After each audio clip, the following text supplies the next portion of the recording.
गणेश चतुर्थी, जिसे विनायक चतुर्थी भी कहा जाता है, हिंदू धर्म का एक अत्यंत लोकप्रिय और पावन पर्व है।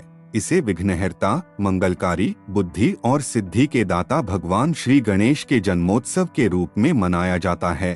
भारत के लगभग सभी प्रांतों में इसकी धूम रहती है, विशेषकर महाराष्ट्र, गोवा, गुजरात, कर्नाटक और आंध्र प्रदेश में यह पर्व बेहद भव्य तरीके से मनाया जाता है। इस पर्व से जुड़ी कई कथाएं और मान्यताएं प्रचलित हैं, जिनमें भगवान गणेश का जन्म, उनका हाथीमुख प्राप्त करना और उनका पूजन सर्वोपरि माना जाना सबसे अधिक लोकप्रिय है।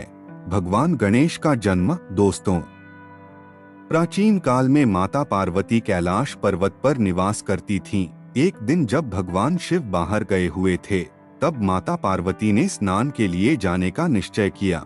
लेकिन समस्या यह थी कि जब तक वे स्नान करें, तब तक उनके कक्ष की रक्षा कौन करेगा। तभी उनके मन में एक विचार आया। उन्होंने अपने शरीर से निकले उपटन, हल्दी चंदन के लेप से एक बालक की आकृति बनाई और उसमें प्राण फूंक दिए। इस प्रकार एक दिव्य, तेजस्वी बालक प्रकट हुआ। माता पार्वती ने उसे अपना पुत्र स्वीकार किया और कहा, वत्स, जब तक मैं स्नान करूं, तब तक तुम इस द्वार की रक्षा करना, किसी को भी भीतर मत आने देना। बालक ने आदेश का पालन करने का संकल्प लिया। शिव और गणेश का पहला सामना। दोस्तों, इसी बीच भगवान शिव वापस आए और जब वे अपनी कुटिया में प्रवेश करना चाहते थे, तो उस बालक ने उन्हें रोक दिया।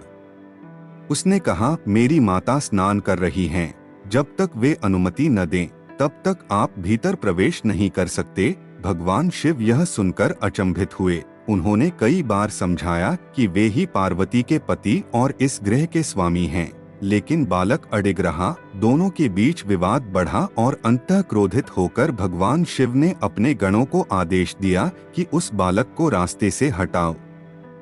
लेकिन बालक अत्यंत शक्तिशाली था, उसने शिवगणों को पराजित कर दिया। तब स्वयं भगवान शिव ने अपने त्रिशूल से उसका मस्तक काट दिया। माता पार्वती का क्रोध और गणेश का पुनर्जन्म। दोस्तों, जब माता पार्वती बाहर आईं और अपने पुत्र को मृत अवस्था में देखा, तो वे अत्यंत दुखी और क्रोधित हुईं। उनका शोक और क्रोध इतना प्रबल था कि तीनों लोग कांप उठे। उन्होंने शिव से कहा, आपने मेरे निर्दोष पुत्र का वध किया है। यदि उसे पुनः जीवित न किया गया, तो मैं सृष्टि का विनाश कर दूंगी। सभी देवता भयभीत हो गए। तब भगवान विष्णु और ब्रह्मा ने शिव से समाधान खोजने का अनुरोध किया।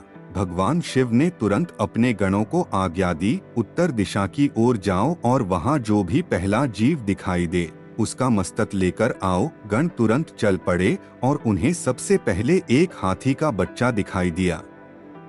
वे उसका मस्तक लेकर आए। शिवजी ने तब भगवान शिव ने घोषणा की, यह मेरा पुत्र गणेश कहलाएगा, इसे गणों का अधिपति बनाया जाएगा। जगत में किसी भी शुभ कार्य का आरंभ बिना गणेश पूजन के नहीं होगा। यह विघ्नहर्ता और मंगलकारी गणेश चतुर्थी का पर्व। दोस्तों, पुराणों में उल्लेख है कि भाद्रपद मास की शुक्ल चतुर्थी के दिन गणेश जी का जन्म हुआ था, इसलिए इस दिन को गणेश चतुर्थी के रूप में मनाया जाता है। इस अवसर पर भक्त गणेश जी की मिट्टी की मूर्ति बनवाते हैं, उन्हें अपने घर या पंडाल में स्थापित करते हैं और 10 दिनों तक भक्ति, पूजा और आराधना करते हैं। भक्तजन गणपति को मोदक, लड्डू, दूर्वा, घास, फूल और लाल चंदन। गणेश चतुर्थी का महत्व। दोस्तों, गणेश चतुर्थी केवल धार्मिक पर्व ही नहीं, बल्कि सामाजिक और सांस्कृतिक दृष्टि से भी महत्वपूर्ण है। यह पर्व लोगों में एकता, प्रेम और सहयोग की भावना जगाता है। इतिहास में प्रसिद्ध समाज सुधारक लोकमान्य बाल गंगाधर तिलक ने गणेश चतुर्थी को सार्वजनिक रूप से मनाने की परंपरा शुरू की थी। अंग्रेजों के शासनकाल में उन्होंने इस पर्व को जनवरी से जनवरी के लिए राष्ट्रभक्ति और सामाजिक एकता का माध्यम बनाया। इसके बाद से यह पर्व महाराष्ट्र और पूरे भारत में व्यापक रूप से मनाया जाने लगा। भगवान गणेश से मिलने वाली प्रेरणा। 1. विघ्नहर्ता। जीवन में चाहे कितनी भी बाधाएं आएं, विश्वास और बुद्धि से उनका समाधान संभव है। 2. प्रथम पूज्य। किसी भी कार्य को आरंभ करने से पहले योजना और तैयारी का महत्व है। 3. ज्ञान और विवेक, गणेश जी का बड़ा मस्तक हमें अधिक सोचने और विवेकपूर्ण निर्णय लेने की प्रेरणा देता है। 4. लघु नेत्र और कान एकाग्रता और धैर्य का संदेश देते हैं। 5. मोदक प्रिय यह बताता है कि कठिन परिश्रम के बाद जीवन का फल मधुर होता है।